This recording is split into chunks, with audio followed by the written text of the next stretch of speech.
해명 기자회견으로 혹 때려다가 혹 붙였다 이런 평가를 받았던 박찬주 전 육군대장 이대로 끝나는가 했는데요. 이번에는 자유한국당의 정미경 최고위원이 엄호 사격에 나섰습니다. 사실과 다른 조작 의혹을 제기하고 나섰는데요. 공관병 갑질 논란 관련해서 감나무를 따게 한 부분이 있었죠. 그런데 본인도 기자회견하면서 인정을 하지 않았습니까? 감은 그러면 누가 따겠느냐. 그랬다가 그 다음날 또 매체에서 해명하면서도 그런 얘기했죠. 그러면 청와대에 있는 감은 대통령이 땁니까? 이런 얘기까지 했는데 정미경 최고위원 얘기는 그겁니다. 거기에 공관에 감나무가 없다는 거예요. 그러니까 아예 감나무를 따게 했다는 것이 조작이라고 하는 건데 그러면은 이분은 무슨 얘기를 한 건지 그것도 좀 이해가 안 되네요. 자, 지금 이렇게 옹호하는 분위기가 있지만 전체적으로는 조금 아니다 싶은 게 전체적인 분위기입니다.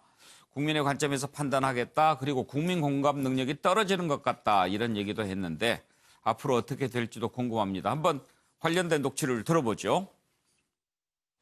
이틀간 언론에 박찬주 이름이 도배가 되었고 많은 공격들을 한 몸에 받는 걸 보면서 더 세게 제가 말리지 못한 걸 후회했습니다. 수사한 결과 어찌 됐는지 아십니까? 대전 육군본부 차장 공관에 근무한 공관병은 모가를 딴 적이 없다고 말했습니다. 감나무도 없다고 진술했습니다. 주장 자체가 허위였습니다. 그런데 임태훈은 지금도 육군 규정은 감 따는 일을 공관병에게 시켜서는 안 된다고 합니다. 사성 장군이 규정도 모르고 병사들을 노예 마냥 취급한 셈이니 군 기강 문란이란 이런 것을 두고 말하는 것이다 라고 했습니다. 정미경 최고위원님이 박찬조에 대해서 약간 옹호하는 입장을 좀 방금 얘기를 하셨는데 대통령 입장은 좀 변화나 이런 게 있을까요? 예, 국민적 관점에서 판단하도록 하겠다는 입장입니다. 조작되고 파장된 부분이 있다고 말씀하셨잖아요. 당의 입장이라고 얘기하셨어요. 정미경 최고위원이 자세하게 말씀을 드린 겁니다. 그걸 당의 입장으로 정할 일은 아니죠. 공간에 감따는 거 얘기하는데 예? 공간에 감따는 거 그러면은 청와대에 감이 있으면 대통령이 감을 땁니까? 감 따는 것까지 가지고서 그렇게 그 침소 붕대하고 그것을 여론화시켜서 공격하고 하는 것은 저는 타당하지 않다고 생각합니다. 공소장에 적혔는데 이게 그러면은 일방적인 진술로만 이루어졌다는 그렇습니다. 그 말씀이세요? 어떻게 일방적인 진술을 기정사실과 같이 할 수 있습니까? 그렇기 때문에 재판이 필요한 거 아닙니까? 나중에 재판 결과를 보십시오. 자, 그것 얼마나 허황된가. 그리고 저에게 있었던 여러 가지 일들 중에 지금 단 한 가지라도 밝혀진 게 있나요? 감따라는 거 빼고 저한테 일어난 게 뭐가 있습니까? 최경철 의원, 지금 감따라는 거 빼고 저한테 뭐 있습니까라는 건 감따는 거는 인정을 한 것 같긴 그렇죠. 인정하셨죠. 하지 않습니까? 그러니까 그 그런데 말씀도 그게 하셨어요. 조작이라고 그러니까 지금 다시 그 얘기를 들고 나와서는 이유가 뭘까요? 한국당 입장에서는 억울하다는 거였죠. 지금 정미경 최고위원 입장에서는 지금 황교안 대표를 엄호해야 되니까 그런 상황에서 했는데 엄호 사격을 했는데 한 발도 안 맞은 것 같습니다. 완전히 특등사수가 아니고 그 아주 명사수는커녕 뭐 한 발도 0점도 못 잡는 그런 사격 수준을 보인 것 같은데 지금 박찬주 대장에 대해서 많은 사람들이 실망하는 것은 박찬주 대장이 상대에 대해서 그러니까 병사들의 마음에 대해서 공감 능력이 없다는 거죠. 병사의 입장에서 어떤 장군이 어떠한 마음을 가져야 되는가. 골프공 줍게 하고 감 따게 하고 이거 다 인정했지 않습니까? 그런 것을 인정한다. 하지만 지금의 기준에서 보면 어떻습니까? 멀쩡한 내 자식을 요즘 아들 하나밖에 없는 집이 대다수인데 내 자식이 군대 가서 골프 공 줍고 감 따고 이러면 기분 좋겠습니까? 부모들의 마음도 굉장히 상처를 입고 그리고 저도 제대 군인이지만 제대한 저 입장에서도 감 따고 골프 공 줍고 굉장히 모욕적인 겁니다. 저 군대 생활할 때 저희 부대 당번병이 골프 공 주우러 다녔습니다. 실제로. 그게 얼마나 모욕적인 겁니까? 대학 그 공부하다가 똑똑한 애들이 와서 골프공 줍고 감 따고 종처럼 부리는 이 행위를 어떻게 참겠습니까? 지금 기준으로 보면 더 참을 수 없는 거예요. 당시에도 그냥 마음이 상하지만 결국 의무복무니까 억지로 참았는 겁니다. 그러한 식으로 행동한 많은 그 장교들이 있는데 그분들이 지금 뉘우치고 반성해야 하는데 그 부분을 뉘우치지 못하고 반성하지 못하고 있는 겁니다. 그 부분에 대해서 또 한국당 일부 의원들은 그들을 감싸고 예. 국민 눈높이에 맞지 않는 것이죠. 국민의 마음과 국민의 눈높이에 맞추는 국회의원들이 되시길 바랍니다. 권혁기관장 어떻게 보면 지금 자유한국당 그냥 있는 게 더 낫지 않을까 싶은데 정미경 최고위원이 또 다시 이야기를 꺼낸 것 같아요. 그래서 오늘 그 정미경 최고가 다시 이야기인 걸 꺼내는 것을 보고 저는 이제 두 가지를 해석을 했습니다. 예. 첫 번째는 한국당 지도부가 이 광화문 집회에 모인 국민들의 민의를 오독한 것 같습니다. 광화문에 모신 많은 국민들이 지난 조국 전 장관 사태 때 이야기했던 키워드는 공정이거든요. 근데 이분들은 반문만 들으셨던 것 같아요. 그래서 반문에 이미지가 있는 분이면 뭐 이런저러한 문제는 갑질 의혹 이런 건 아무 문제가 되지 않는다. 이런 인식을 갖고 있다는 게 가장 큰 문제인 것 같고요. 결코 한국당 총선 전략에 도움이 되지 않는 인식인 것 같습니다.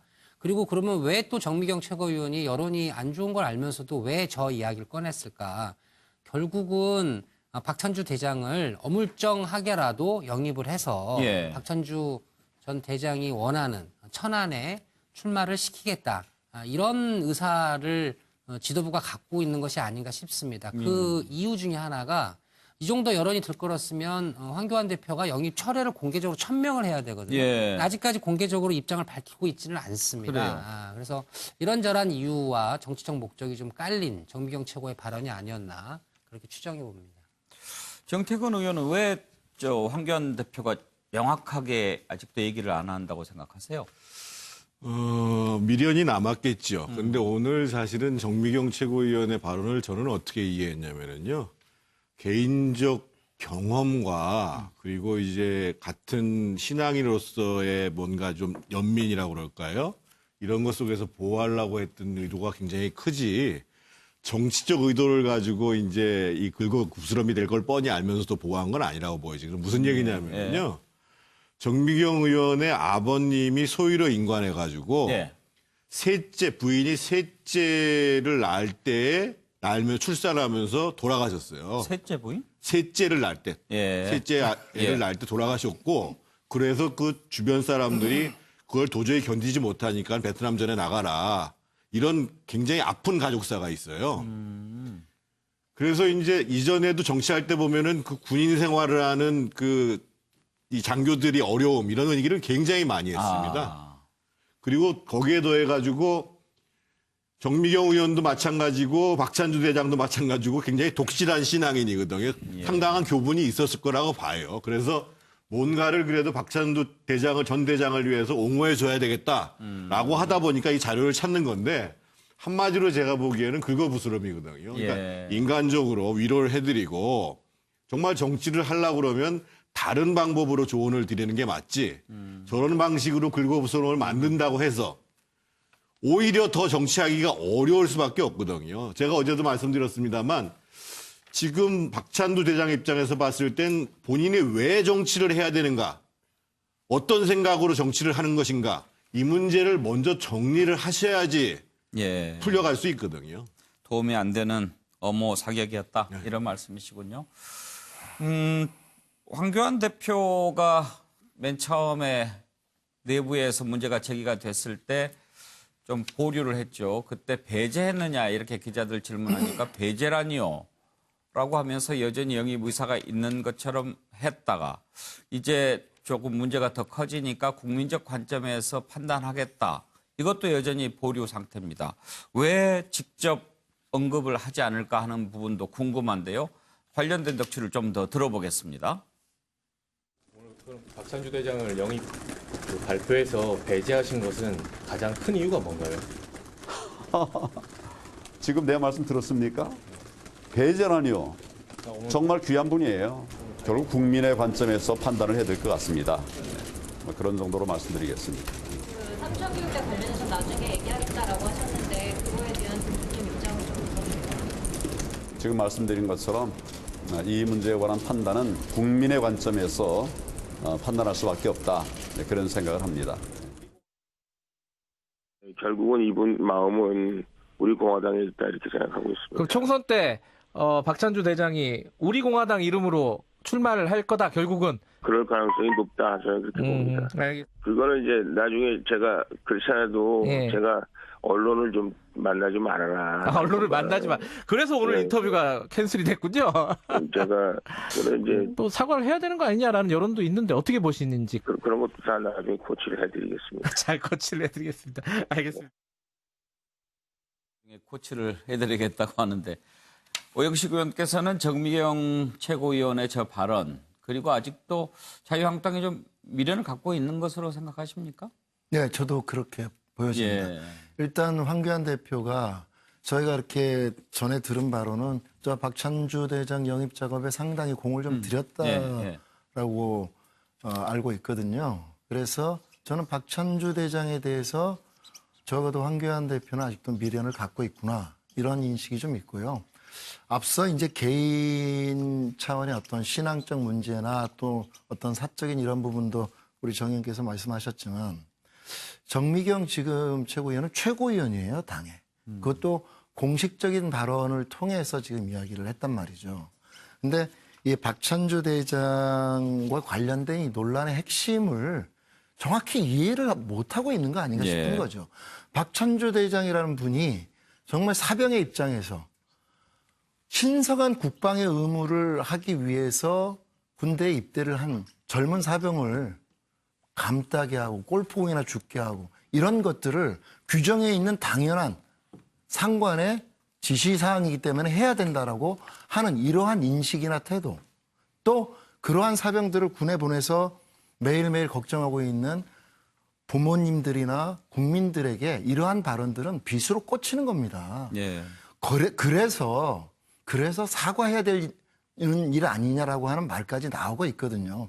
그런데 그러한 부분에 대해서 이러저러한 이유를 갖다 대면서 조작이라고 이야기를 하며 엄호하려고 했다라고 하는 건 이거는 이제 박찬주 대장 한 분의 문제가 아니라 이게 지금 자유한국당 지도부 자체가 황교안 대표부터 포함해가지고 지도부 전체가 이런 인식을 갖고 있다면 정말 어디서 이야기하는 것처럼 공안검사 출신의 대표와 50 시절의 인식을 갖고 이 세상을 보고 있는 육군 대장의 만남이 결국은 자유한국당이 추구하는 인재 영입의 방향이냐라고 하는 국민의 따가운 질책과 비판을 저는 피할 수 없다 이렇게 생각합니다.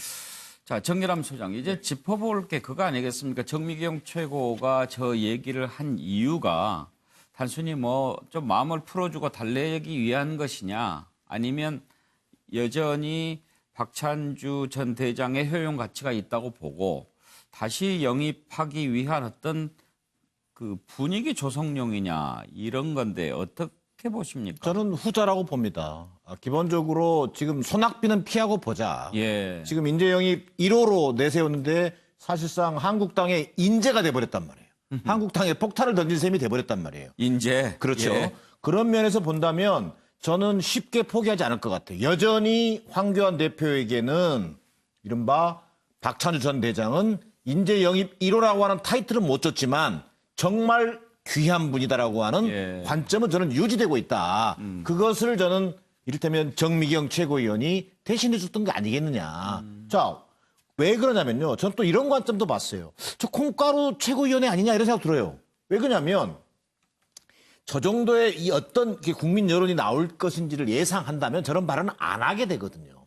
그리고 되게 통상적으로 여야 정당들이 요즘에는요. 시스템화돼 있어가지고 최고위원들이 발언하기 전에 사전에 다 어찌 보면 공유를 합니다. 오늘은 제가 어떤 주제를 얘기한다. 이런 것들을 볼 때 저는 오히려 황교안, 정미경, 박찬주 이 세 분이 거의 지금 동일한 수준의 인식을 하고 있는 것 같다. 자, 좀만 시간 지나면 여론은 좀 바뀔 수도 있습니다. 그럴 때 끼워 넣기 할 수 있는 찬스가 곧 올 겁니다. 라고 하는 인식에서 벗어나고 있지 못한 것은 아닌지 저는 좀 그런 관점에서 봤습니다. 뭐가 국민의 관점일까요? 정혁진 변호사. 일단은 제 친구 아버지가 장군이셨어요. 예. 옛날에는 골프 병이 있었거든요. 그래서 옛날에 이제 골프 칠 때 티에다가 요즘은 기계로 하지만 옛날엔 병사들이 골프공을 하나씩 올려줬습니까? 네네. 이제 그런 것들을 박찬주 장군은 봤었을 거 아니겠습니까? 그런데 골프공 줍는 거는 그 시각으로 보면 일도 아니에요. 일도 아니고. 그다음에 지금 박찬주 장군과 그 부인과 관련해 가지고 문제가 되는 건 세 가지거든요. 제가 봤을 때 첫 번째 갑질, 두 번째 절도, 세 번째 직권남용. 그런데 절도와 직권남용에 대해서는 무혐의 나오고 무죄가 나왔으니까 그거는 언급할 가치가 없는 것 같고 문제는 갑질인데 갑질이 뭐냐? 두 개거든요. 폭행하고 감금. 그런데 이 부분에 대해서는 일단은 제가 봤을 때 갑질은 있었던 거예요. 왜냐하면 폭행의 내용이 구체적으로 따져보면은 뭐 전을 던지고 이런 호출 배를 던지고 이게 폭행이라는 거고 그다음 두 번째는 추운 날에 발코니에다가 이제 병사들 세워놨다는 거거든요. 이게 감금인데 이 두 가지에 대해서는 부인이 기소가 됐어요. 그러니까 기소가 됐다라고 하는 거는 검찰의 수사 결과 일정 정도 혐의가 있다라는 이야기고 그럼 갑질은 있었다는 거 아니겠습니까? 박찬주 장군이 그건 우리 부인이 한 거고 나는 한 게 아니다. 그러니까 내가 갑질 안 했다. 이렇게 이야기할 수 있어요? 아니거든요. 그다음에 사실은 박찬주 장군이 구속이 된 거는 이러한 그 가혹행위나 직권남용 때문에 구속이 된 게 아니고 뇌물 때문에 구속이 됐었던 거거든요. 이거는 이제 조국정 장관 이 사건과 관련해서 많은 문제가 됐던 별건 수사예요. 그러니까 사실은 이게 박찬주 장군 입장에서는 굉장히 억울한 거고 더군다나 이 뇌물로 구속이 됐는데 결론은 1심하고 2심에서 그러니까 2심에서는 무죄가 났잖아요. 그런데 이것도 또 곰곰이 따져 보면 무죄가 난 게 이 박찬주 장군이 그 고물상 업자한테 돈을 갖다가 한 푼도 안 받았는데 모함을 받아서 무죄가 아니고 돈을 받기는 받았는데 대가 관계가 없었기 때문에 뇌물죄가 성립하지 않는다. 이 이야기인 거니까 사실 그렇다라고 따지면 대가 관계는 없었지만 돈을 받은 거는 사실이 아니냐. 그러면 사실은 이게 그렇게 깨끗하고 아주 그렇게 뭐 귀한 분이라고까지 이야기하고 자유한국당에서 넘버원으로 영입할 그럴 대상인가 저는 참 이상하다. 일단 그런 생각은 들고요. 결론적으로 이야기하면은 사실은 억울한 면이 박찬주 장군한테 있지만 완전하게 억울한 건 제가 봤을 때 결코 아니다. 그렇게 자유롭지 않은 부분들이 있다. 그다음에 이제 사실은 육군에서 대장이 되는 병과는 정해져 있어요. 어떤 병과가 되냐면 보병, 포병 이런 두 병과에서 거의 다 대장이 나오고 다른 병과에서는 거의 대장이 안 나오거든요. 근데 박찬주 장군은 기갑이에요. 기갑에서 이제 장군이 나왔다라고 하는 건 그 병과 내에서 아주 탁월한 면이 있긴 있었다. 장군도 그냥 장군이 아니고 대장입니다. 그러니까 대장은 기갑 대장은 처음이라고요. 그래서 어쨌든 그 굉장히 그런 면을 높이 산 부분들이 있었을 것도 같은데 이건 제가 봤을 때 포탄 낭비고요. 그다음에 이게 신가 뭐 노래 가사인지 모르겠지만은 미련을 갖다가 자꾸 갖고 있으면 나중에 울 일이 생겨요. 그러니까 제가 봤을 때는 이런 점들을 자유한국당에서 잘 생각해야 될 것 같습니다. 네, 알겠습니다.